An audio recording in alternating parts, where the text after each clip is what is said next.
world. Europe don't have it, America don't have it, Asia don't have it. You cannot be coming to our country and take everything that will make us develop, and then you still treat us as inferior people, as if we don't know what we're doing. I think that is wrong. Africa is not part of the Security Council. We're talking about 54 countries. A whole continent does not have one person representing Africa when it comes to decision making at the Security Council. Definitely, you cannot have 7 countries vetoing everything when it comes to Africa issue. It is those 7 countries. Who are the countries that are actually exploiting Africa? They're the ones who have the veto power to make decision on anything that has to do with Africa. Good evening, Africa. Good evening to our global audience. Tonight we shine a light on a truth the world often ignores, forgets, or pretends not to see. A truth that's hidden behind aid packages and filtered headlines, behind policy papers and diplomatic speeches. A truth buried beneath centuries of exploitation and misinformation. It is this: what Africa gives to the world, the West does not have it. Not in the same measure, not in the same way, and certainly not with the same heart. Let's begin. Africa is often portrayed as a continent in need, needing help, needing saving, needing guidance. But this narrative is not only outdated, it's offensive, because the reality is reversed. Africa gives every day, and the world depends on it more than it will ever admit. Let's talk resources. Africa provides over 30% of the world's mineral reserves, including the cobalt that powers your smartphones, the lithium that runs your electric cars, and the gold that lines your banks and jewelry stores. Your satellites orbit because African coltan keeps them alive. Your green energy transition. It's built on African bauxite and copper. Your fashion industry. Fueled by African cotton. Your food shelves? Stacked with African cocoa, coffee, cashews, avocados, and tea. Yet Africa is paid in crumbs, while billions are made offshore. But the value Africa offers goes far beyond material wealth. Africa gives something far more rare: resilience, spiritual depth, community, ubuntu, human connection. In Africa, family is not a burden, it is a bond. The elderly are not discarded, they are respected. Children are not told they're too loud, they are told they matter. Here, people greet each other with warmth, not avoidance. Here, you are your brother's keeper, not just your brother's roommate. What the West has tried to automate, Africa has kept human. In the West, life is fast, functional, digital, isolated. But in Africa, we still dance at weddings, still gather under trees, still cook together, and still bury the dead with songs, not silence. We give the world something it's lost in the chase for profit's soul. Let's talk about culture. African music has influenced every global genre: blues, jazz, hip-hop, reggae, Afrobeat.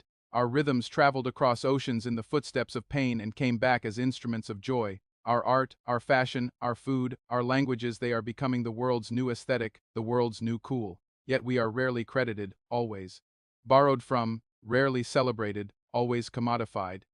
But still, Africa gives. Let's not forget the human capital. Young, vibrant, multilingual, determined Africa's youth are building startups, winning science fairs, revolutionizing fintech, and coding futures from Lagos to Nairobi. Africa is the youngest continent on Earth. By 2050, 1 in 4 people on the planet will be African. And yet, global systems would rather exploit that potential than invest in it, rather drain African brains through migration than empower them at home. Still, Africa gives. Let's not forget the land itself. Africa gives the world the lungs it forgot it needed: forests, wetlands, biodiversity unmatched anywhere else. Yet climate conferences talk about saving Africa as if we're the problem, when in truth, Africa pollutes the least and suffers the most. It's not Africa that needs saving. It's Africa that has been saving the world quietly, constantly, consistently. But now Africa is awakening. We're no longer asking to be seen. We're demanding to be respected. We're no longer waiting to be invited to global tables. We're building our own. We are no longer the shadows of our colonizers. We are the architects of our own future. So the next time someone speaks of Africa with pity or arrogance, remind them, what Africa gives the West does not have it. Not our humility, not our hope, not our strength to rise after every fall, not our ability to give so much, even when so much has been taken. Africa gives not because we are weak, but because we are rich in ways the West has forgotten to measure. And now the world must reckon with a rising Africa. An Africa that is no longer on the sidelines but is the center of the 21st century, because what we give, the world cannot live without it. Thank you, I'm your presenter. And this is the new African narrative: bold, proud, and unstoppable. Welcome to Talk of Africa 360, your source for insightful news, analysis, and thoughtful commentary. If you value informed perspectives and fact-based reporting, be sure to like, subscribe, and hit the bell so you never miss an update. Disclaimer: the content on this channel is based on reliable public sources and credible online information. It is intended strictly for educational and analytical purposes. We do not promote or endorse political violence, hate speech, or any form of discrimination. Our goal is to inform, not to inflame. Thanks for being here. Let's stay informed together. Of course, any country that don't have peace cannot develop. You have to have peace before you talk about development. I'll give you a simple example about Sierra Leone. Every mining company that is in Sierra Leone today is owned by a foreigner. Every mining company. If it's not the Chinese, it's the American, it's the British. Our electricity, Bumuda, is run by the British, and we still don't have light. We're looking for light, electricity. If you don't have electricity, how can you talk about education? How can you talk about health facility? How can you talk about improving the infrastructure of your country? We don't have electricity. Now, do we actually even have proper water, pipe-borne water, so that our kids will not be sick? We don't have those facilities. Why? With all the minerals we have, there is a cap you put. Before my husband became the president of Sierra Leone was benefiting, they said, what's the word? 0.000.1%. What is that? Basically, a company can take as much as $100 million out of the country in terms of minerals, and then they can just give the country $10,000. Now, what will $10,000 do for our health system? What is $10,000 do for our educational system? You cannot be coming to our country and take everything that will make us develop, and then you still treat us as inferior people, as if we don't know what we're doing. I think that is wrong. And these are the things I believe that are stopping Africa from progressing. We don't have a say. The sense about us celebrating independence, I don't know why we celebrate independence, because we are not free. That is my own take. I'm not speaking also on behalf of the government of Sierra Leone, nor am I speaking on behalf of His Excellency the President. I am speaking as Fatima, as a citizen of a country who believes that things need to change. In Africa, you should not have a leader that is assertive, a leader that knows what his people want, a leader that wants to change what is happening. The moment you have that, it's everyone's target. And then they find reason to slow you down, they find reason to stop you, and they use that system of corruption. They use corrupt people, they use negative people, they use unpatriotic citizens to come after a government who is doing what is right for a system. I think we need to address those issues. Unfortunately, I don't know I'm very good at name calling, but at the moment, I don't know who I should be screaming at. One of the most serious issues I have with the United Nations is the fact that Africa is not part of the Security Council.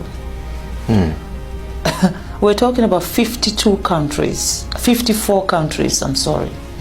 54 countries, a whole continent does not have one person representing Africa when it comes to decision making at the Security Council. And I'd observe also that no African country has its own executive director at the World Bank either. No, unfortunately, yes. We don't know how to manage money.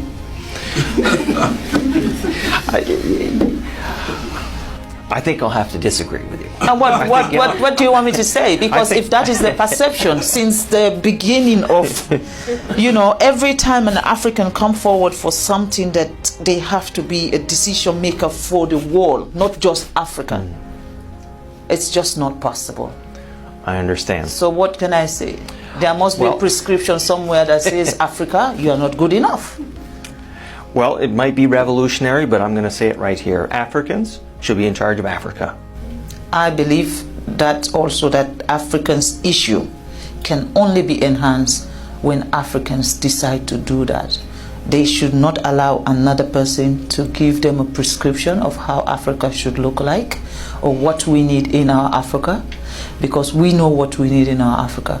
No one will know that better than us. And I think the UN should see Africa as partners. And the United Nations, definitely, you cannot have 7 countries vetoing everything. When it comes to Africa issue, it is those 7 countries. Who are the countries that are actually exploiting Africa? They're the ones who have the veto power to make decision on anything that has to do with Africa. So for me, I think that is wrong. And that is one thing the president of Sierra Leone has campaigned for. And this year, Sierra Leone is now a non-permanent member at the United Nations. But yet still, we don't have a veto power. But we're there. At least we are getting closer. And in these 2 years, our mission is to get the United Nations to see Africa not as one country. Because that's the mistake they do. When you say I'm from Africa, they say, oh, you're from Nigeria. I said, no, Nigeria is one country in Africa. You know, we have 54 countries in Africa. So see us as a continent that also, what we offer to the world, Europe does not have it. What Africa gives to the world, Europe don't have it, America don't have it, Asia don't have it. Because we are not mining in China, we are not doing any mining in America or mining in Europe. But they are doing it in every part of Africa. Not just Sierra Leone, go to Democratic Republic of Congo, go to Botswana, go to Angola, go everywhere there is mineral resources. It is the West and the Chinese who are there. When you come to Africa, ask me what is it that I want. If you ask me what food do you want to eat, I'll tell you I want to eat rice. But then if you come to Africa and bring me spaghetti and said I want you to eat spaghetti, that you're imposing on me. With everything that we have in Africa, for all the people or all the organizations or all the companies that are coming to take from us, for once, see us as partners. For once, treat us with respect. And then help us develop. Because when we're developed doesn't mean you will not do your mining. It just means you'll be changing lives and changing lives in a positive way. So by depriving us that development, by depriving us that opportunity for us to be able to be self-sufficient, for me that is what is wrong. And that is why I am not able to stay silent. As reactions continue to pour in from across the continent, one thing is clear. Africa is demanding respect, sovereignty, and accountability. Was this just a diplomatic misstep or a deeper sign of shifting global alliances? We'll be watching closely. If you found this story important, don't forget to like, share, and subscribe for more real, unfiltered African news. This is Talk of Africa 360, telling the stories that matter.